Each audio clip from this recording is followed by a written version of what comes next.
বিভিন্ন স্বাদের বাহারি এই চিতই পিঠাগুলো দেখতে যেমন সুন্দর, খেতেও অনেক মজার। তার জন্য একটা পাত্রে নিয়ে নেব 2 কাপ পরিমাণ ভেজা চালের গুঁড়া, সাথে দিয়ে দেব লবণ, রান্নার তেল আর নর্মাল পানি দিয়ে নেড়ে চেড়ে খুব ভালোভাবে একটা ব্যাটার তৈরি করে নেব। এবার একটা ব্লেন্ডার জারে দিয়ে 2টা পালস দিয়ে নেব, এতে করে ব্যাটারটা খুব সুন্দর হয়। তারপরে এবার একটা পাত্রে খানিকটা গুলা তুলে নিয়ে দিয়ে দেবো হচ্ছে নারকেল, আর দিয়ে দেবো খেজুরের গুড়। তারপর নেড়ে মিশিয়ে রেখে দিব। আর অন্য একটা বাটিতে আরও একটু গুলা নিয়ে দিয়ে দেবো ধনেপাতা কুচি, কাঁচামরিচ কুচি, পেঁয়াজ কুচি, আর দিয়ে দেবো সামান্য একটু হলুদ। তারপর এটাও নেড়ে মিশিয়ে দেবো। এবার পিঠা তৈরি করার জন্য চুলায় একটা লোহার কড়াই খুব ভালোভাবে গরম করে মিডিয়াম হিটে রেখে একটা করে পিঠা তৈরি করে নেব। প্রতিটা পিঠা আমি তৈরি করেছিলাম 2 মিনিট সময় নিয়ে।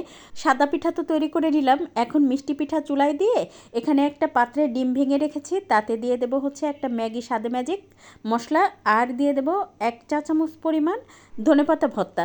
এদিকে আমার মিষ্টি পিঠাটাও হয়ে গেছে, এটা তুলে নিয়ে এবার ডিম চিতই পিঠার জন্য গুলাটা দিয়ে দেব, আর ওই যে ডিমের মিশ্রণটা দিয়ে দেব। তারপরে 2 মিনিট মতো অপেক্ষা করব। দেখতেই পাচ্ছেন আমার কিন্তু ডিম চিতই পিঠাটাও খুব সুন্দরভাবে হয়ে গেছে। এবার ঝাল চিতই পিঠা তৈরি করে নিব।